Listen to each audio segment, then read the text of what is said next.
का? असं मी बघते काय करायचं ते. हा,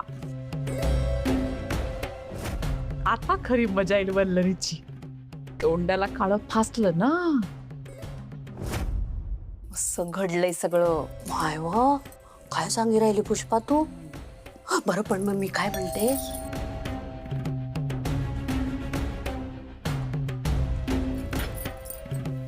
वल्लरी ये बाई, ये घरात ये. काय ग, बरी आहेस ना तू? बाई मला तर किती काळजी लागून राहिली. दीपरची ठेवी ते. बाई बस, ठीक आहेस ना तू? अगं कोण बायका होत्या त्या? हा, कशा वागत होते तुझ्या सोबत? तो व्हिडिओ बाई बघितला आणि काळजी वाटायला लागली. मला काय बरी आहेस ना ग बाई तू? काही नाही, त्या बायकांचा काहीतरी गैरसमज झाला होता म्हणून त्या आल्या होत्या. सानिका, बाई लहान आहेस तू. जग दिसतं ना तसं नसतं बाई. मला तर बाई वाटतं ना, मनोज भाऊजींच्या माणसाने सगळं घडवून आणलंय. नाही म्हणजे अगं वल्लरी, तू आता त्यांच्या विरुद्धच केस लढतीयस ना, म्हणून. काय? नवरा आपल्या बायकोसोबत असं कसं वागू शकतो? सानिका, हे बघ, यांचा या गोष्टीशी काही संबंध नाहीये. मी सांगते तुला. अगं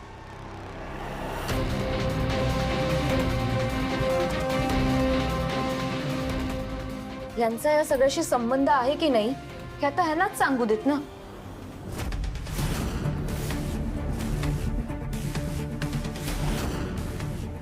माझा विश्वासच बसत नाहीये.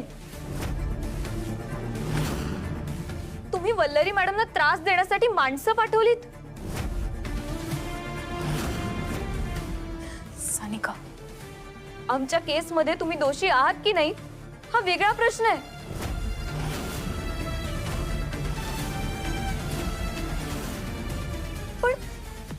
पण नवरा बायको सोबत असं कसं वागू शकतो?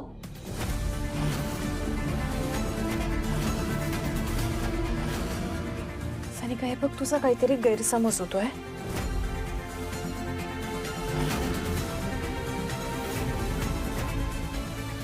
तू ह्यांच्याशी असं बोलू नकोस. ऐक माझं, तुला वाटतंय तसं नाहीये.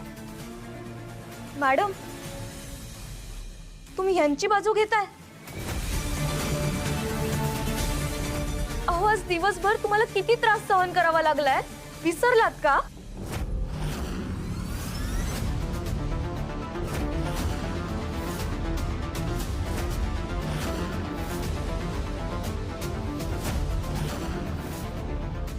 वल्लरीला माझा राग यावा, ती माझ्यापासून दूर जावी, म्हणून मी हे सगळे आरोप स्वीकारायला पण तयार आहे.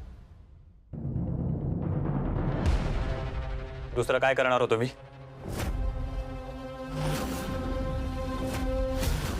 आणि त्या बायका काय चुकीचे बोलत होत्या? ज्या बायकोसाठी मी दिवस रात्र खस्ता खाल्ल्या, तीच बायको माझ्या जीवावर उठली.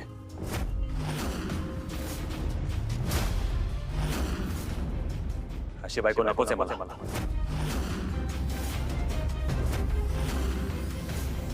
म्हणजे तुम्ही जे केलं त्याचा पश्चाताप नाहीच आहे तुम्हाला.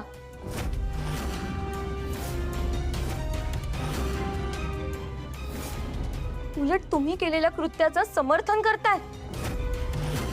एक मिनिट हा. मी जे केलं ते चूक की बरोबर हे मला दुसऱ्या कोणी सांगायची गरज नाहीये.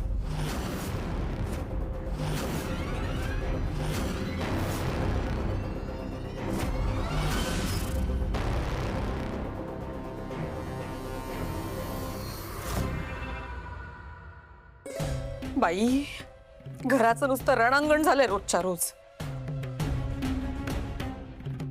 शांतता म्हणून नाही ना. सासूबाई, तुमचं डोकं दुखत होतं ना, चला मी तुम्हाला तेल लावून देते. डोक्याचा पार भुगा झाला या गोंधळानं. गोंधळ त्याच्यामध्ये. चल आई ग. सानिका, हे बघ, कधी कधी आपल्याला ज्या गोष्टी दिसतात ना तशा नसतात. यावेळेला तू ह्यांच्या बाबतीत जरा चुकतेस. सकाळपासून जे काही घडतंय त्यामध्ये ह्यांचा हात नाही आहे, माझी खात्री आहे. आणि ज्याने कोणी हे केलंय ना तो आपल्या समोर नक्कीच येईल. तू नको काळजी करूस. बरं, ठीक आहे, येते मी आता. पण तुम्ही काळजी घ्या. हो, फक्त सांभाळून जा. पोचल्यावर मला एक मेसेज कर प्लीज.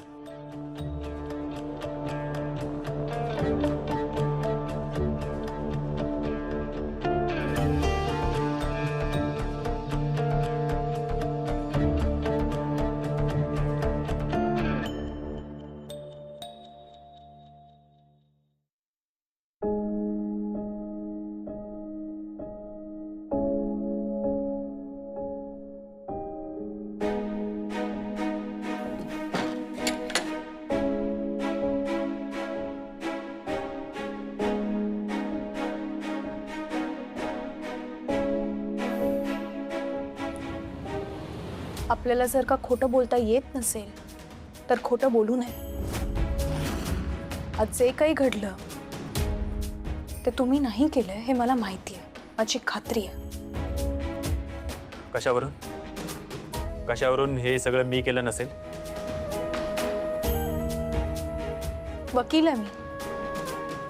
कोण खोटं बोलतंय आणि कोण खरं बोलतंय याची जाण आहे मला, समजते मी. त्यामुळे इथून पुढे माझ्याशी खोटं बोलताना जरा 10 वेळा विचार करत जा. खूप साधी गोष्ट आहे हो. जेव्हा तिथे प्रसंग घडत होता तेव्हा सगळ्यात पहिले तुमचा फोन आला होता मला काळजीने. तुम्हाला जर का माझी काळजी वाटत नसती तर त्यावेळी सगळ्यात पहिला फोन तुमचा आलाच नसता.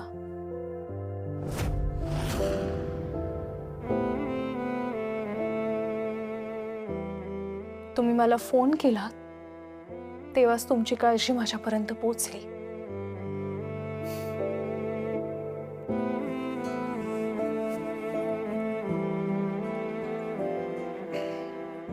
एक गोष्ट माझ्या लक्षात आली,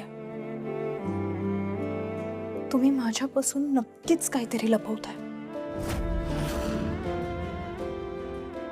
कारण मी फक्त एक वकील नाही तर बायको आहे तुमची.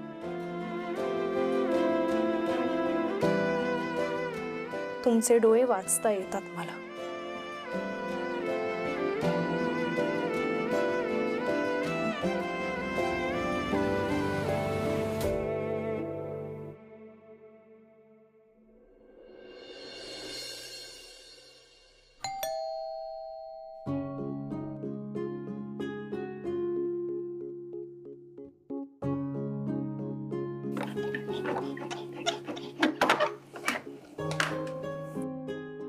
तेजस्वी विचारे? हो मीच. मिस्टर हर्षितने तुम्हाला भेटायला सांगितलं होतं वेडिंग प्लॅन संदर्भात. ओ ओ येस येस, या ना मध्ये बसा. नमस्कार, नमस्कार. मी आनंदी. हाय, मी तेजस्वी. तुम्ही काय करणार, चहा कॉफी? अगं प्लीज काही फॉर्मॅलिटी नको. मला ना इथून थोडं बाहेर जायचंय. सो आपण कामाचं बोलूया. हो, नाही माझं प्रेझेंटेशन रेडीच आहे. पण मग ते सगळं तुमच्याशी बोलायचं आहे की नवरी मुलगी येणार आहे? म्हणजे अहो मीच नवरी मुलगी आहे. आपण माझ्याच लग्नासंदर्भात बोलणार आहोत. हो, ओके. सॉरी सॉरी सॉरी नाही, मी जरा कन्फ्यूज झाले. Extremely sorry. आपण सुरू करू शकतो लगेच. काय प्रेझेंटेशन केलंय ते?